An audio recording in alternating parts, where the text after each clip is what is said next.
Olá, Roberta Mustaki, para mais um post do canal T21. Hoje eu chamei a Patrícia para tirar umas dúvidas nossas que tá rolando pesada aí no YouTube. Todo mundo ligando, todo mundo perguntando, todo mundo mandando direct, que é sobre medicamentos na T21. Então eu separei 3 perguntinhas básicas relacionadas aos que os pais vêm perguntando, para você ajudar a gente a esclarecer isso. Obrigada por aceitar meu convite, Paty, mais uma vez. Estou sempre à disposição. Muito obrigada. Qual a diferença para o critério medicamentoso comparado à criança comum com a da T21? Olha, não tem uma diferença específica na medicação. A gente sabe que o grupo das pessoas com trissomia do cromossomo 21, eles têm algumas alterações metabólicas e de reação a certos medicamentos.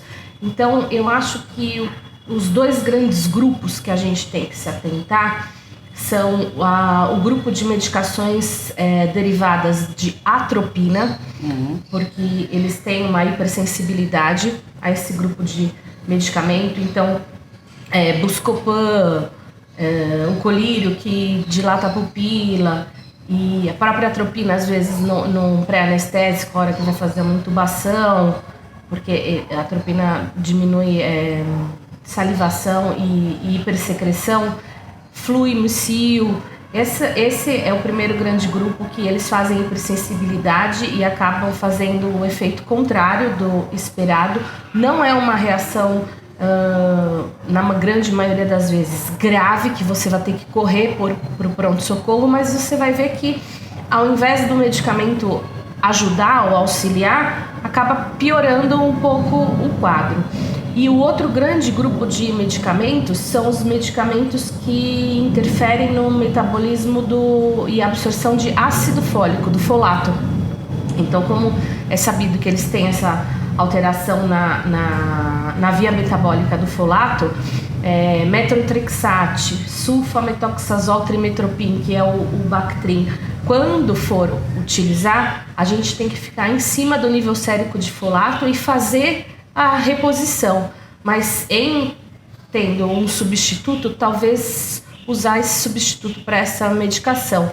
É que, por exemplo, no caso do Methotrexate, ele é uma medicação usada na oncologia, né? Como quimioterápico. Então, nem sempre você vai poder não usá-lo. Entendi. Então, você vai ter que só ficar de olho no nível sérico do ácido fólico e repor. Então, falando nomes não só genéricos, mas nomes comerciais, as medicações que eu acho que a gente tem que ter em mente, que digamos que são as mais comuns, seria a Buscopan, Fluimicil, Atrovent, o Bactrim, que é sulfametoxazol trimetoprim, Methotrexate. No geral, a gente vê que as crianças também respondem melhor ao Aeronin do que ao Berotec, mas aí não é uma questão só da atropina, é uma questão de hipotonia. Como eles têm hipotonia de musculatura lisa, a gente vê que às vezes o Berotec, que é um broncodilatador, não faz tanto efeito. E o próprio dispositivo, para qualquer criança, habitualmente as bombinhas, elas chegam melhor para agir em via respiratória baixa, então em brônquio e bronquíolo, do que medicação inalatória. Então, teoricamente, o dispositivo da bombinha, ele é superior aos inalatórios.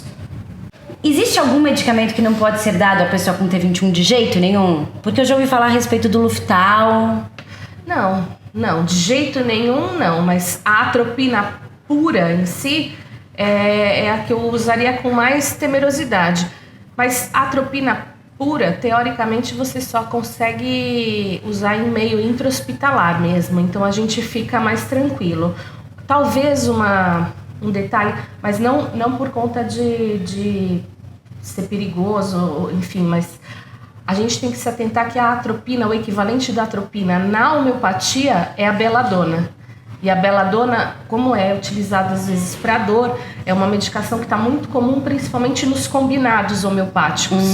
Então se atentar ao beladona Quando for usar a medicação homeopática, né? Legal. Porque é o equivalente à atropina na homeopatia. Tá, e os pais devem se atentar quando forem a um pediatra comum, porque eu falo que os pais ensinam muito, tanto a gente quanto os pediatras. Sempre, não tem quem conheça mais a criança do que os pais.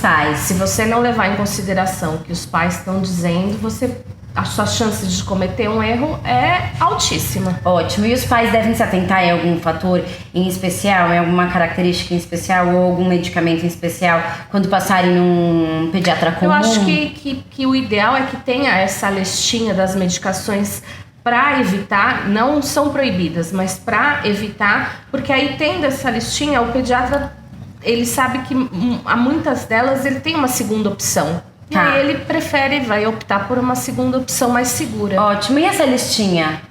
Essa listinha, bom, eu e o Zan, geralmente a gente escreve, né? A gente acha Podia que passar isso pra gente? Passo. Então tá bom. Então depois eu mando essa listinha aí, que eu achei uma listinha poder pra gente ter na mão. Tá bom? Obrigada. Obrigada, Paty. Obrigada eu.